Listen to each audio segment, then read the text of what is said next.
The station hummed with a rhythm of mechanical heartbeats, a symphony of airlocks cycling and cargo lifts clanging in the distance. I had always been drawn to places like this, isolated outposts far from the core systems of human civilization, where whispers of the unknown carried more weight than the chatter of commerce.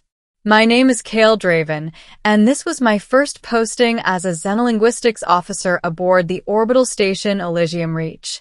I wasn't expecting much, just routine scans of alien communications, cataloging artifacts, and occasionally deciphering the signals of a species humanity had only just encountered.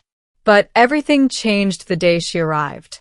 The Ethria, a sleek, deep space exploration vessel, docked with the station at dawn. Her crew was humanoid enough to pass casual inspection, yet there was a subtle elegance, a grace in the way they moved that betrayed their alien origin. And then there was her, the one who seemed to carry the void itself in her eyes. I first saw her in the docking bay, silhouetted by the soft blue glow of the station's artificial sunlight. She had the faintest lavender tint to her skin, and her hair shimmered like molten silver, cascading in impossible patterns that seemed to float just above her shoulders. She was taller than me by a head, and there was a tension in her stance, like a predator poised but unready to strike.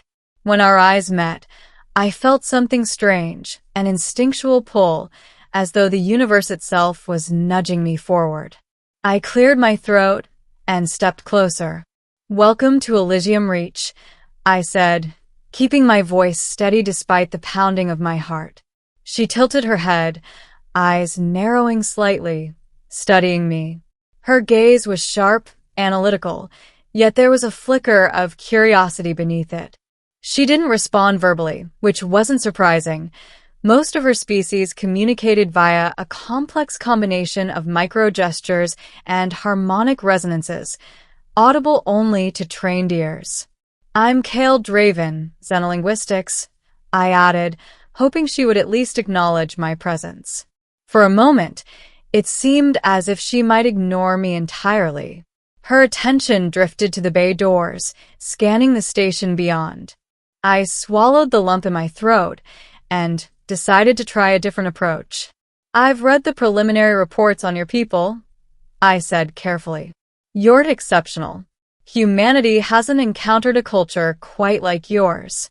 She finally glanced back at me, the faintest quiver of what might have been a smile or a warning playing across her features. "Exceptional," she repeated, her voice a soft, melodic vibration that resonated in my chest more than my ears. "Yes," I said, taking a cautious step closer.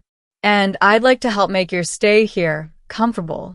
She didn't respond. Not verbally anyway, but her eyes lingered on me, and for the briefest moment, I thought I saw recognition, or maybe understanding. Her name was Elara. I learned it from the translator device later, a delicate contraption that converted harmonic resonance into audible speech. Elara was an envoy sent to observe human colonies and report back to her home system. Her people, the Ethrians, were a species shrouded in myth even among the most experienced xenobiologists. Stories painted them as both magnificent and terrifying, capable of unparalleled technological feats, yet indifferent to human notions of morality. Days passed, and our interactions were brief and measured. I would encounter her in the corridors, or in the laboratory where I studied alien signals. I tried speaking to her directly, offering small kindnesses, a cup of nutrient gel, a hand showing her how the station's interface worked. Each time, she would acknowledge my gestures with the faintest inclination of her head, her expression unreadable. It was frustrating. I had spent years training to communicate across species, to bridge the chasm between human and alien. And yet, Elara seemed determined to remain aloof. Then the incident happened. The Ethria's core power source had developed a minor fault, a resonance instability that threatened to overload the vessel's energy conduits.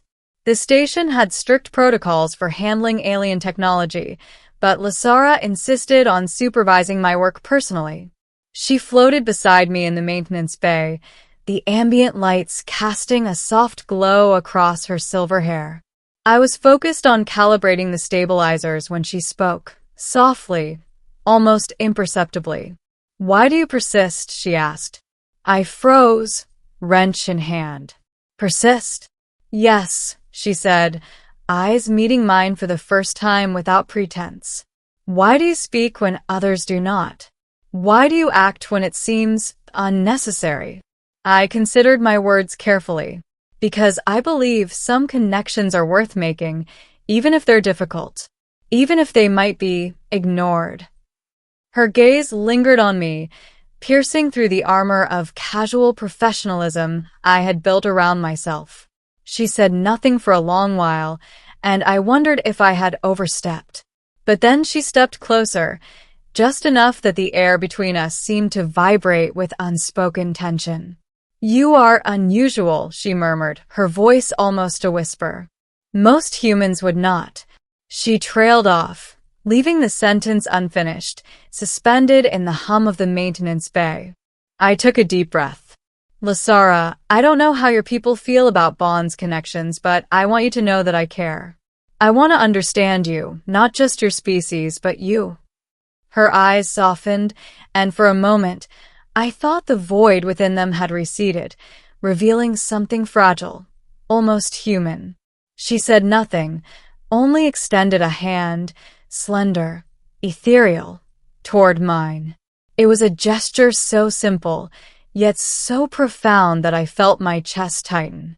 I reached out, and our fingers brushed. There was a faint electric charge, a resonance that sang across my nerves and settled deep in my chest. My heart raced, and I found myself at a loss for words. Then she spoke, so quietly that I almost didn't hear it. "I'd be honored to be yours." Time seemed to halt. My mind raced, trying to reconcile the words with the reality before me. The warmth in her eyes, the softness in her tone. It was all real, and yet it felt impossible. "You mean that?" I asked, my voice barely audible. She inclined her head, a small smile curving her lips. "Yes. I have watched your species for years, studied your behaviors. Many are predictable, but you are different. You see beyond protocol, beyond necessity. You see me." The hum of the station faded into the background. All that existed in that moment was her and the undeniable connection forming between us. I wanted to say something, anything that could match the depth of what I felt, but words seemed inadequate. Instead, I took her hand fully into mine, letting the warmth of human skin and the faint, luminescent chill of Etherean touch mingle. From that moment onward, our interactions changed. She began to speak more freely, her harmonic resonance no longer constrained by cautious observation. We shared stories of our respective worlds, her tales of cosmic voyages and civilizations that spanned light years, my stories of the messy, vibrant, chaotic human existence. It wasn't easy. Our cultures were vastly different, and miscommunications were frequent. But we adapted, learning to navigate the subtle nuances of each other's emotions, our words, our gestures. I taught her human humor.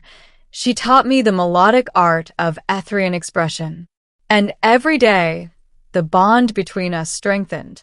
Months passed, and the station became our world. We explored the corridors together, shared meals in the observation decks, watched distant suns rise and set across nebula-strewn horizons. There were challenges, of course. Others on the station whispered about the impossibility of our connection, about the danger of allowing an Etherean to feel so strongly for a human. But neither of us faltered. One evening, as we floated in the observation deck, the vast expanse of space stretching endlessly before us, I asked the question that had lingered in my mind since the beginning. "Why me?" I asked quietly. She turned to me, eyes reflecting the swirl of stars outside. "Because you see what others do not," she said. "You see possibility where others see only limitation. You act with intention, with purpose, and that is rare." I swallowed hard, feeling the weight of her words settle in my chest. "And you trust me?" Her hand found mine again, the gesture now familiar, comforting. "I trust you," she said.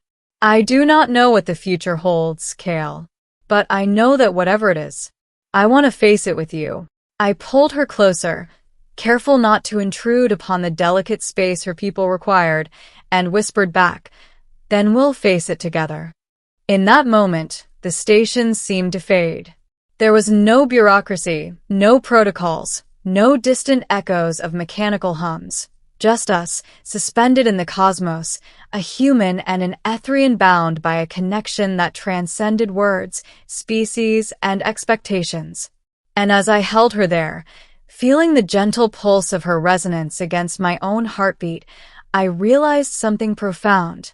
That first moment, the brush of our fingers, the whispered words that almost didn't reach me, had changed everything. In a universe filled with stars and emptiness, we had found each other. "I'd be honored to be yours," she whispered again, this time with a certainty that resonated through every fiber of my being. And I knew, with absolute clarity, that I would honor her in return. Not as an obligation, not as a duty, but because she had opened a door to something I had never believed possible. True understanding and the kind of love that could exist even between worlds.